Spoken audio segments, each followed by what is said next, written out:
Shalom ibu-ibu kami yang di rumah. Pada saat ini kita akan memasuki ibadah seksi perempuan Inahana Gereja HKBP Bandung. Sebelum kita memasuki ibadah, terlebih dahulu kita berdoa saat teduh sejenak.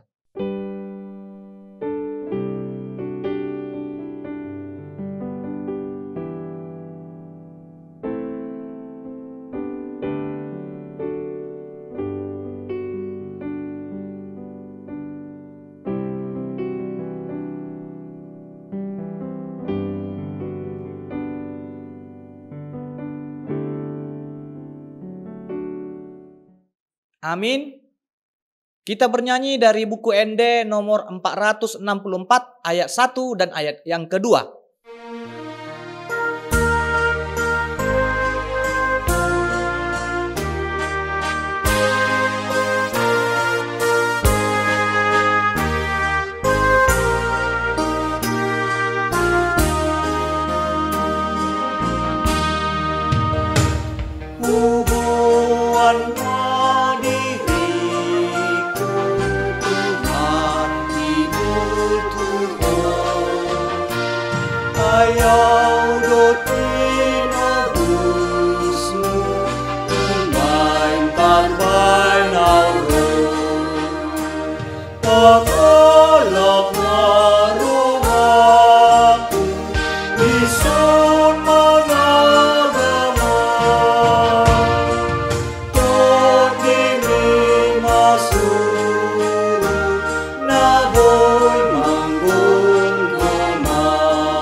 Kasih karunia dan damai sejahtera dari Allah Bapa dan dari Tuhan Yesus Kristus.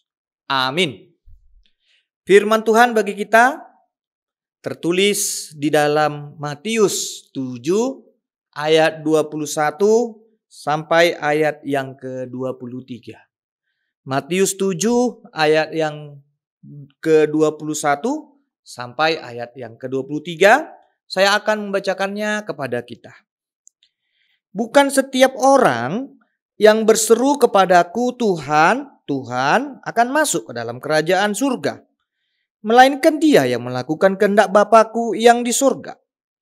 Pada hari terakhir banyak orang akan berseru kepadaku, Tuhan, Tuhan, bukankah kami bernubuat demi namamu dan mengusir setan demi namamu dan mengadakan banyak mujizat demi namamu juga? Pada waktu itulah aku akan berterus terang kepada mereka dan berkata, aku tidak pernah mengenal kamu, nyalah daripadaku, kamu sekalian pembuat kejahatan. Demikian firman Tuhan.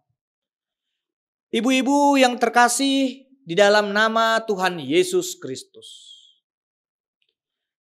yang menjadi renungan bagi kita, saya akan memberikan pertanyaan, apakah kita sudah mengenal Tuhan dengan sungguh-sungguh di dalam kehidupan kita? Atau apakah kita mengenal siapakah Tuhan yang kita percayai itu? Di dalam nats khotbah ini, Yesus menjelaskan bahwa orang yang percaya kepada Tuhan itu tidak hanya percaya pada atau di dalam mulutnya saja, atau melalui perkataannya saja, tanpa melakukan tindakan nyata membangun kehidupan saudara-saudaranya. Orang yang percaya pada Tuhan, dia memiliki kemampuan untuk melakukan aksi, untuk melakukan perbuatan, atau praktik kehidupan nyata bagi kehidupan manusia. Setiap orang yang mempercayai Tuhan tidak boleh menutup dirinya untuk memperjuangkan kehidupan saudaranya. Setiap orang yang mempercayai Tuhan juga, dia mampu membangkitkan semangat saudaranya supaya bangkit dari penderitaan, kemiskinan, penindasan, dan ketidakadilan. Ibu-ibu kami, nas khotbah ini tidak menyatakan bahwa Yesus menolak setiap usaha yang kita perbuat untuk menyebut nama Tuhan. Pada saat berdoa, tentu kita berseru menyebut nama Tuhan. Dan kita panggil Tuhan. Dan kita memohon, itu pasti kita berseru padanya menyebut nama Tuhan. Agar diberikan perlindungan dan keselamatan. Pernyataan Yesus di dalam nas khotbah ini hendak menyatakan bahwa kita tidak boleh dengan sembarangan memakai nama Tuhan. Nama Tuhan itu tidak boleh dijadikan sebagai alat untuk memasarkan suatu produk atau memasarkan suatu barang. Berseru nama Tuhan itu hal yang sah-sah saja, hal yang biasa dan tidak disalahkan. Karena di dalam doa juga kita berseru di dalam nama Tuhan. Tetapi jika kita berseru di dalam nama Tuhan dengan motif untuk memuaskan diri kita sendiri agar tercapai kehendak pribadi, itu bukan kehendak Tuhan. Dan Tuhan pasti melarangnya. Itulah perbuatan yang salah. Yesus mengatakan, bukan orang yang berseru pada Tuhan yang masuk ke dalam kerajaan Allah. Melainkan orang-orang yang mau melakukan kehendak Bapa yang di surga. Kehendak Bapa di surga yang dimaksud Yesus adalah kehendak Tuhan yang menyatakan keselamatan bagi seluruh ciptaannya. Yesus tidak menghendaki kita sebagai orang yang percaya pada Tuhan bertindak munafik. Seperti orang-orang Farisi. Seperti ahli-ahli Taurat pada saat itu. Mempercayai Tuhan berarti ikut membawa sukacita bagi sesamanya. Dan juga ikut berperan menolong sesamanya. Bangkit dari keterpurukan. Dan mau mengampuni perbuatan saudaranya yang berdosa. Yesus menghendaki agar semua aktivitas keberagamaan kita, aktivitas penyembahan kita, ibadah yang kita lakukan itu menunjukkan kasih setia Tuhan. Kemampuan yang diberikan Tuhan untuk mengusir setan atau mengadakan mujizat itu tidak boleh dijadikan sebagai alat menunjukkan kesombongan diri. Seluruh kemampuan yang kita miliki berasal dari Tuhan. Dan semuanya yang ada di dalam diri kita, itu semua dapat kita pakai dan kita kembangkan di dalam pemberitaan firman. Atau juga kita pakai di dalam pelayanan Tuhan, baik itu di dalam gereja. Seseorang yang disebut percaya pada Tuhan tidak harus juga memiliki kuasa untuk mengusir setan. Atau juga tidak harus memiliki kuasa mengadakan mujizat. Dan Tuhan tidak menghendaki syarat bagi kita untuk menjadi pengikutnya agar dapat pintar berkhotbah. Atau juga pintar dia berdoa dan mampu mengadakan mujizat-mujizat penyembuhan. Percaya pada Tuhan berarti memiliki kerelaan hati memikul salibnya dan menyangkal dirinya. Kerelaan hati untuk mau berkorban demi nama Tuhan. Itulah kehendak Tuhan bagi kita. Ibu-ibu kami yang terkasih, di dalam nama Tuhan Yesus Kristus. Melalui nas khotbah ini, kita disadarkan bahwa percaya dan menyembah Tuhan itu menuntut suatu pengorbanan dari dalam diri kita ini. Yesus telah menunjukkan pengorbanannya dengan menyatakan kasih Allah di kayu salib untuk menebus dosa-dosa manusia. Pengorbanan yang dilakukan oleh Yesus bagi kita manusia ini telah menyelamatkan kita. Yesus telah menyatakan pengampunan Allah dengan rela mati bagi kita agar kita ini orang berdosa ini tidak mendapatkan kematian, tidak jatuh lagi ke dalam maut. Mempercayai Tuhan itu menuntut pengorbanan dari dalam hati kita dan tidak boleh dilakukan dengan paksaan. Di dalam nas khotbah ini Yesus mengatakan, orang yang masuk ke dalam kerajaan surga tidak orang-orang yang menyebut Tuhan sebatas lip service saja. Atau kita katakan dengan bahasa sekarang ini sebatas omdo. Ya, mungkin kita semua tahu ibu-ibu arti omdo. Omdo itu kepanjangannya omong doang. Mulutnya berkata percaya pada Tuhan, tetapi hatinya dipenuhi dengan kejahatan dan tidak mau bertobat meninggalkan perbuatan-perbuatannya yang tidak berkenan di hadapan Tuhan. Orang yang percaya kepada Tuhan, imannya itu pastilah selalu bertumbuh dan mengalami pembaharuan lebih baik setiap waktu. Dan hari demi hari dia selalu bertumbuh menjadi orang-orang yang baik.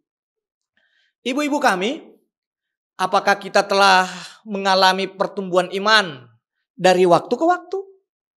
Apakah kita merasakan bahwa hidup kita ini telah bertumbuh menjadi orang yang baik hari demi hari? Jika kita belum mengalami pertumbuhan iman, berarti kita belum dapat dikatakan sebagai orang yang percaya pada Tuhan. Di dalam kitab Amsal 3 ayat 5 dikatakan, percayalah pada Tuhan dengan segenap hatimu dan janganlah bersandar kepada pengertianmu sendiri. Bangunlah diri kita dengan pengertian, dengan pengetahuan dari firman Allah. Alkitab itu berisikan firman Tuhan yang dapat menuntun kita meninggalkan setiap kesalahan, setiap kejahatan dan keberdosaan kita. Marilah kita membaca Alkitab setiap hari supaya kita memperoleh pengetahuan dari Tuhan. Ibu-ibu kami, mungkin ada saudara-saudara kita mengatakan mengikut Tuhan dan melayani Tuhan itu memang sangat sulit sekali. Terkadang kita merasa tidak sanggup pada saat kita telah berbuat di dalam pelayanan. Ada aja orang-orang yang menilai hal-hal yang buruk di dalam diri kita. Dan juga mengatakan yang tidak baik di dalam diri kita. Padahal kita melakukan pelayanan Tuhan itu dengan kerelaan hati. Padahal kita melakukannya itu tanpa dibayar dan tanpa mengambil sesuatu apapun. Ibu-ibu, janganlah kita menyerah untuk mempersembahkan yang terbaik di dalam pelayanan Tuhan. Setiap perbuatan dan persembahan yang kita berikan kepada Tuhan di dalam pelayanannya, Tuhan pasti lihat. Dan setiap yang kita lakukan, Tuhan itu tidak akan lupa. Dia pasti akan membalaskan berkat-Nya di dalam diri kita. Bagi saudara kita yang memiliki pelayanan di dalam gereja, janganlah kita jemu-jemu berbuat baik padanya. Karena apabila sudah datang waktunya, kita akan menuai. Karena itu, selama masih ada kesempatan bagi kita, marilah kita berbuat baik bagi Tuhan, begitu juga berbuat baik kepada semua orang. Amin. Kita bersatu di dalam doa. Ya Tuhan Allah Bapa kami telah mendengarkan firman-Mu. Kami mengharapkan sebuah tujuan hidup yang Kau berikan kepada kami, supaya kami dapat menjadi pewaris kerajaan-Mu Tuhan pada masa depan, pada masa yang akan datang. Kami percaya Tuhan, kami akan menjadi pewaris kerajaan-Mu dengan melakukan kehendak-Mu Tuhan. Kuatkan iman kami, supaya kami dapat menjadi teladan yang baik bagi saudara kami dan menaburkan yang baik juga Tuhan bagi sesama kami. Ya Tuhan, berkatilah ibu-ibu kami dimanapun mereka berada. Kiranya Engkau pakai mereka sebagai orang tua yang baik, yang mau membimbing, menuntun anak-anaknya untuk mengenal-Mu. Ya Tuhan, berkati juga setiap usaha pekerjaan yang mereka lakukan, supaya menjadi berkat di dalam kehidupannya, begitu juga di dalam kehidupan keluarganya. Lindungi mereka Tuhan dimanapun mereka berada. Kiranya mereka tetap di dalam keadaan sehat. Begitu juga dengan anak-anaknya. Terima Tuhan doa kami ini di dalam nama anak-Mu Tuhan Yesus Kristus. Amin. Kita bernyanyi dari buku ND nomor 557 ayat 1 dan ayat yang kedua sambil mengumpulkan persembahan.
Marilah kita berdoa untuk menyerahkan persembahan kita kepada Tuhan. Ya Allah Bapa kami yang di surga, kami mengaku bahwa Tuhan adalah sumber dari segala karunia yang melimpah dalam kehidupan kami masing-masing. Sebagian daripada karunia itu, kami serahkan kembali sebagai persembahan kepada Tuhan. Terimalah dan berkatilah persembahan umat-Mu ini, agar dapat kami pergunakan untuk pekerjaan dan pelayanan kerajaan Tuhan di dunia ini. Bukalah hati kami untuk mengenal betapa banyak berkat dan karunia yang kami peroleh dari Tuhan, supaya kami senantiasa bersyukur kepadamu di dalam nama Yesus Kristus Tuhan kami. Amin. Kita bersama-sama mengucapkan doa Bapa kami. Bapa kami yang di surga, dikuduskanlah nama-Mu. Datanglah kerajaan-Mu. Jadilah kehendak-Mu di bumi seperti di surga. Berikanlah kami pada hari ini makanan kami yang secukupnya. Dan ampunilah kami akan kesalahan kami, seperti kami juga telah mengampuni orang yang bersalah kepada kami. Dan janganlah membawa kami ke dalam pencobaan, tetapi lepaskanlah kami daripada yang jahat. Karena Engkau yang punya kerajaan dan kekuasaan dan kemuliaan sampai selama-lamanya. Amin. Terimalah berkat dari Tuhan Allah. Kasih karunia Tuhan Yesus Kristus, damai sejahtera dari Allah Bapa, dan persekutuan Roh Kudus kiranya menyertai kamu. Amin.